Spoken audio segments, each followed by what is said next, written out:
Welcome back to another episode of Strife Talking Points, where I try to make sense out of this crazy world because everyone's gone insane. So it does good to talk about things, work things out, and see where the actual world's going. In this report, this is from St. Louis Post-Dispatch. Again, I'm trying not to use Google for anything other than posting the videos onto YouTube. Found this story, thought it was a very interesting story, read through it. Watch the video. It's pretty interesting.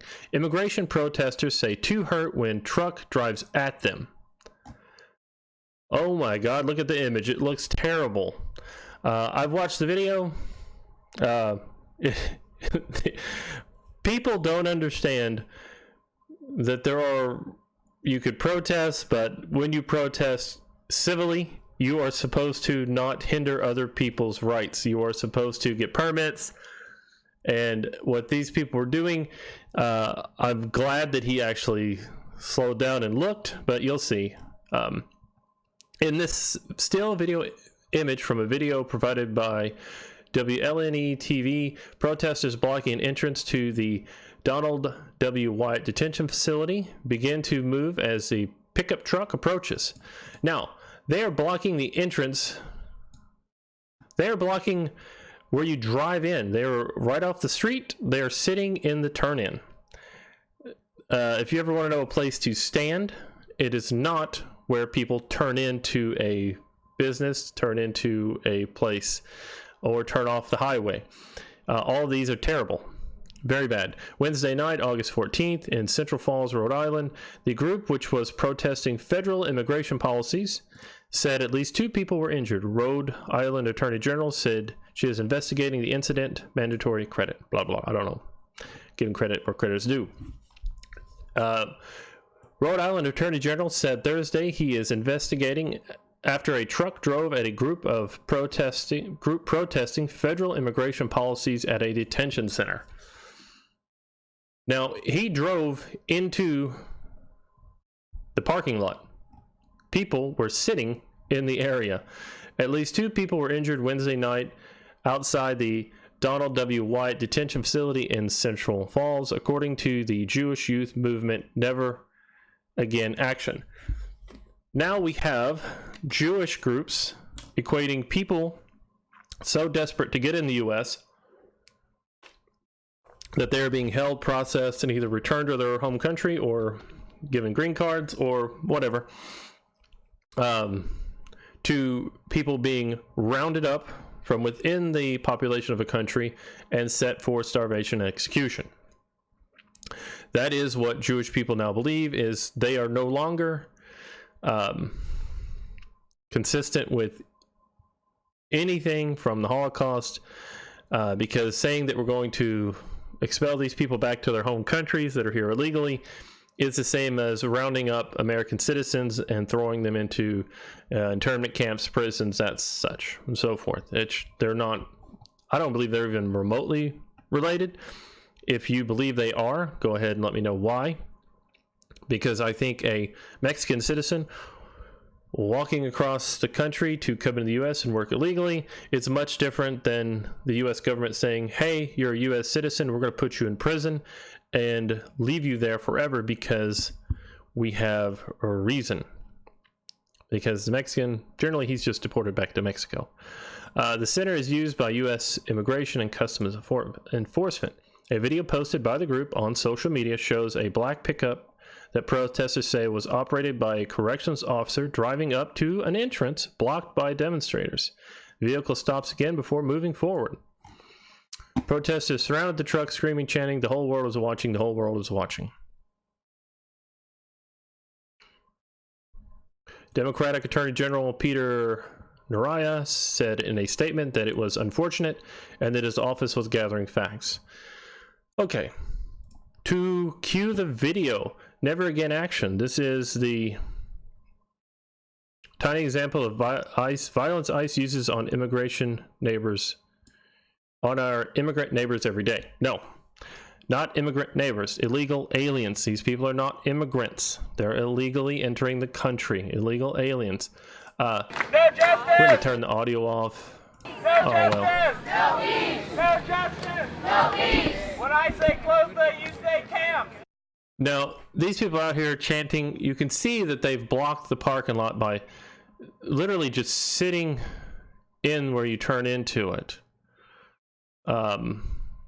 Again, don't sit where people are turning in. Don't do it. You see, there's probably 50 people here.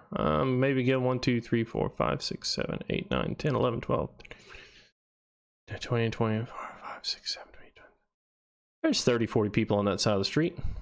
When I say justice, you say now. Justice. Now. Justice now. When I say release them, you say kids. Release them. Kids. Release them. Kids. When I say Now you see, yeah, probably 50 people here, and they're just sitting in the turn-ins.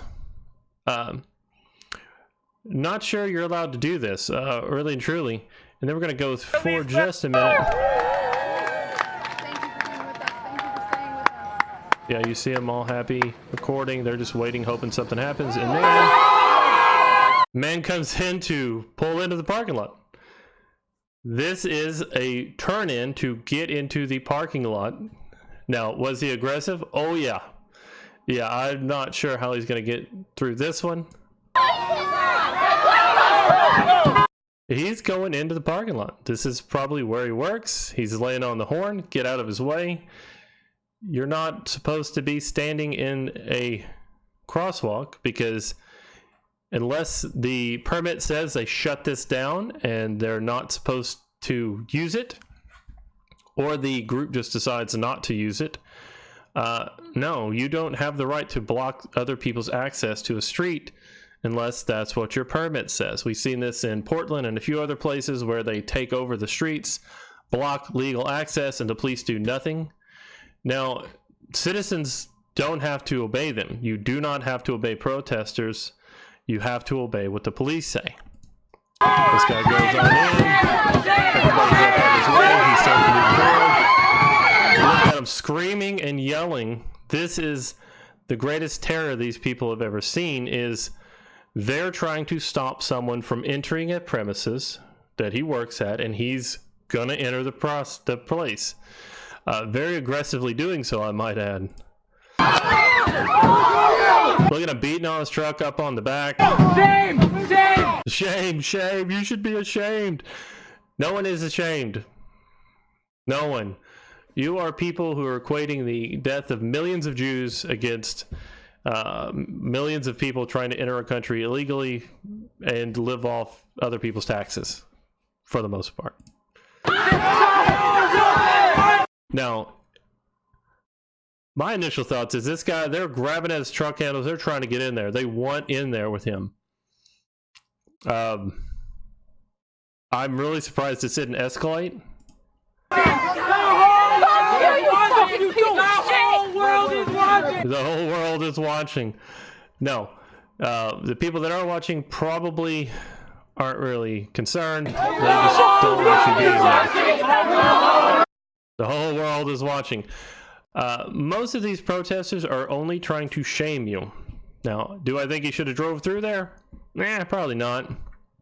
Do I think they should have been able to sit in the street? No, I think the police should have been called and they should have been pulled out of that entrance, especially if that's the only entrance. And don't sit there, kids. I share the outrage of Rhode Islanders that are feeling about the incident that depicted in the video at the detention center.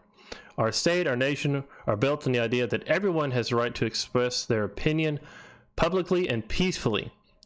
They are expressing their opinion publicly, but they are hindering other people's rights. You cannot block access to places without permits.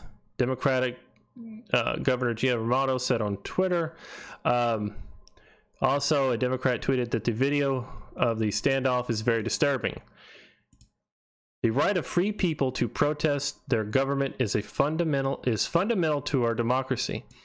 Civil protests are a fundamental right of democracy. Violent protests and riots are not. Restricting other people's access is not one of your rights. Even though on Twitter, on Facebook, on Google, on YouTube, the companies are restricting people's rights on them, and they're using the private platform, which is very supported by the way the left thinks these days, over citizens' actual rights.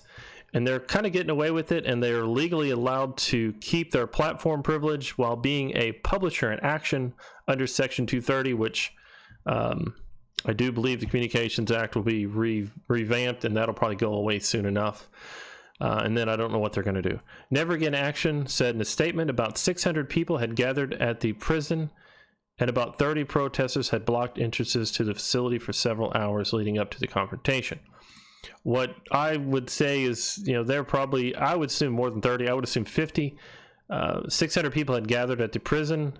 Maybe 600 people total. I think they're overestimating this and underestimating this. For several hours leading up to the confrontation with the truck driver. This guy had to get to work. Possibly they had all these blocked, and this is his only way in. So if he parked his vehicle, I'm pretty sure these people would likely vandalize him. That's my thoughts. But there you go, yelling shame, shame, shame. Video, car being used as a weapon. No, street being used as a seat is what it should say. Anyway, that's video 2 for today. What do you guys think? Please like, share, comment, subscribe. Do you think people should be able to block the street and not let you go through? Do you think that's the right of protesters who aren't there to permit? They don't have any of those things. The police aren't there to make sure everything happens. They just decide they're going to go and protest, and they block, let's say, the road to your house, the road to your job. Do they have the right that you shouldn't be allowed to work because they believe, their feelings are that you're an evil person and you don't deserve to have a job? I don't know. Like I said, I am about done with the extreme leftists equating everything with Nazis, everything with concentration camps. And I'm really glad this person who's an officer didn't have a gun in his vehicle, because with dozens of people beating on your car, oh man, that could have escalated very quickly and been fatal for someone. Anyway, thank you all for listening. Enjoy the rest of your day.